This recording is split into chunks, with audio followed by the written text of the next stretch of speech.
Gold Rush looks like the ultimate dream. Big machines, massive gold totals, and crews celebrating like they've just hit the jackpot. But what viewers see on TV is only a carefully edited version of reality.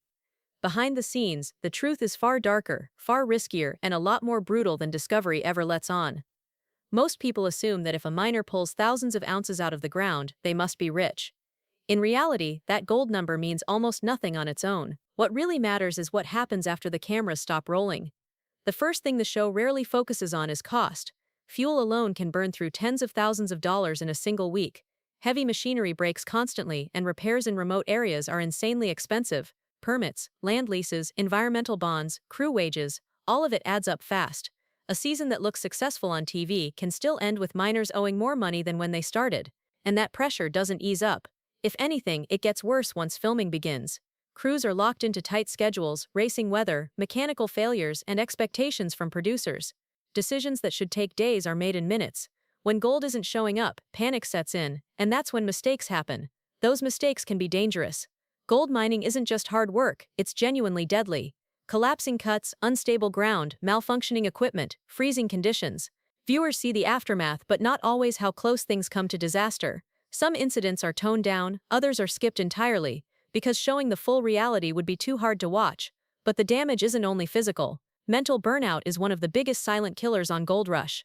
Long stretches away from family, living in rough camps, sleeping just a few hours a night. Relationships fall apart, marriages strain. Some miners admit the show cost them years with their kids, years they can never get back.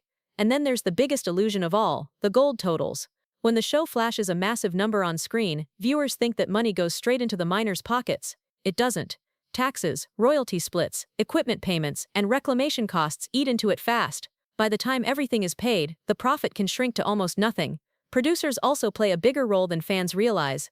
Storylines need tension, rivalries, and last-minute miracles. Conflicts get pushed. Risky decisions are encouraged.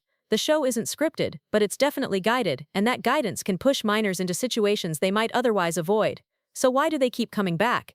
Because once you're on Gold Rush, walking away isn't easy. Fame changes everything. Exposure brings sponsorships, speaking deals, and side opportunities. For some, that's the real paycheck. For others, it's pride.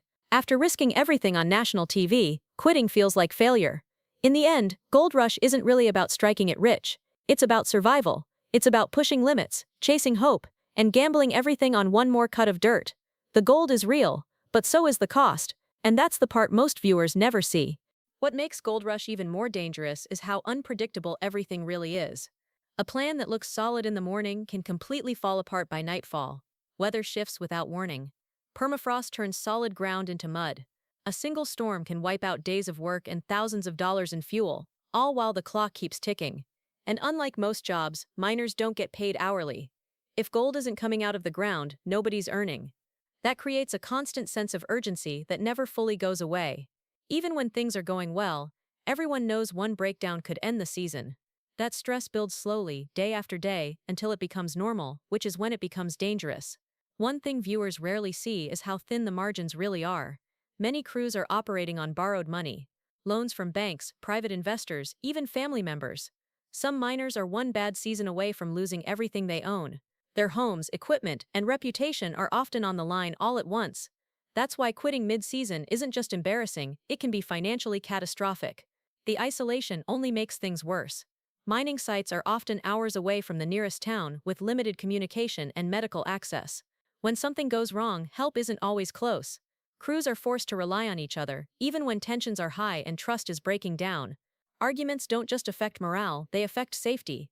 Then there's the toll it takes on families watching from afar. While the show focuses on what happens at the mine, it rarely shows the people waiting at home. Spouses managing households alone. Kids growing up without parents around for months at a time. For many miners, the guilt doesn't fade, it compounds with every season. Some former cast members have quietly admitted that the fame made things worse, not better. Once you're known as a Gold Rush miner, expectations follow you everywhere. People assume you're successful, they assume you're rich. Walking away from mining feels like admitting defeat, especially when thousands of viewers are watching your story unfold, and that's where the show creates a trap. Gold Rush gives miners visibility, but it also locks them into a narrative. Audiences want miracles, they want last-minute turnarounds, they want record-breaking goldways. That pressure doesn't just come from producers, it comes from fans too.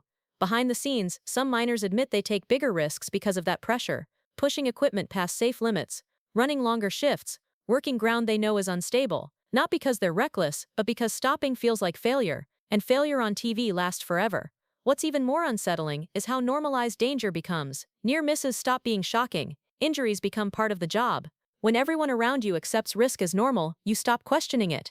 That mindset has ended careers, and in some cases lives, long before the audience ever hears about it. The editing also plays a powerful role in shaping perception. Weeks of grinding work get compressed into minutes, failures are shortened, successes are amplified. Viewers see highlights, not the long stretches of exhaustion in between. That distorted timeline makes mining look faster, easier, and more rewarding than it really is. Even the gold itself can be misleading. Not all gold is equal. Purity varies. Market prices fluctuate. A season that looks huge on screen might be sold at a lower rate than expected. By the time everything is settled, the payoff can feel painfully underwhelming compared to the risk taken. Some miners eventually realize that the real value isn't in the gold, it's in the brand. Merchandise, appearances, sponsorships, side businesses. Mining becomes almost secondary. But that transition isn't easy, and not everyone succeeds. For every miner who turns fame into stability, others fade quietly, left with debt and worn-out equipment. And once the cameras move on, support often disappears. Crews are left to clean up land, settle debts, and repair damage long after filming ends. Reclamation alone can cost a fortune, and skipping it can mean legal trouble. It's not dramatic enough for TV, but it's unavoidable in real life. The truth is, Gold Rush isn't designed to show balance. It's designed to show extremes. Big wins, big losses, big emotions.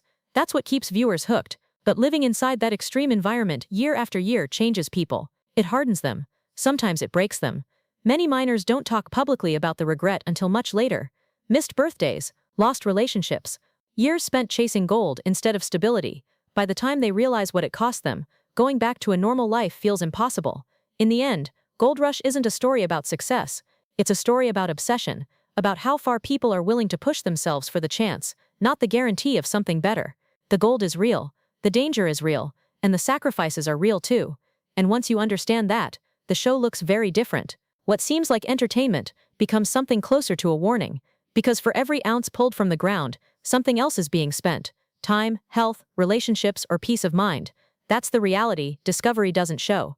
And once you see it, you can't unsee it.